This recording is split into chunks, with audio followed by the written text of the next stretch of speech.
15 सितंबर 2008 की बात है। अमेरिका की बैंकिंग फर्म लेहमैन ब्रदर्स ने आधिकारिक तौर पर खुद को दिवालिया घोषित कर दिया। इस एक खबर के बाद वैश्विक अर्थव्यवस्था ने मंदी की राह पकड़ ली और भारत समेत दुनिया भर के शेयर बाजार धराशायी हो गए। अब ठीक 13 साल बाद एक बार फिर हालात कुछ वैसे ही बनते दिख रहे हैं। इस बार अमेरिका नहीं बल्कि चीन से मंदी की आहट सुनाई दे रही है।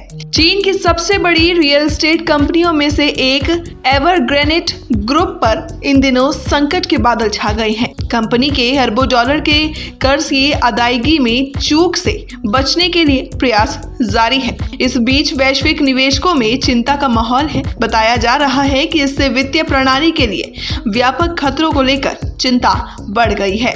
यूं तो अभी तक चीनी नियामकों ने इस बात का खुलासा नहीं किया है कि एवरग्रांड ग्रुप के मामले में क्या करेंगे, लेकिन अर्थशास्त्रियों को उम्मीद है कि एवरग्रांड और ऋणदाताओं के बीच कंपनी के ऋण संकट से निपटने के उपाय को लेकर सहमति न बनने पर चीन सरकार हस्तक्षेप करेगी।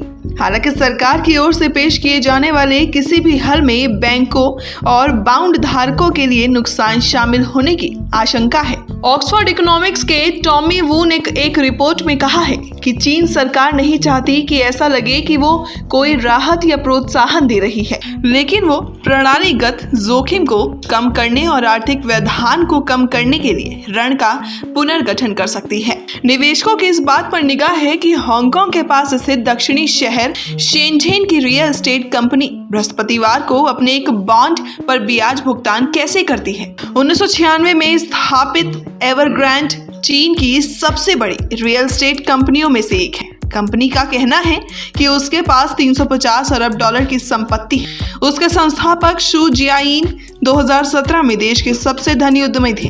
कंपनी ने बाद में electric vehicle, health clinic, mineral water सहित कई दूसरे कारोबारों में प्रवेश किया। हांगकांग के शेयर बाजार में 2021 के बाद से कंपनी के शेयरों में 85% की गिरावट दर्ज की गई।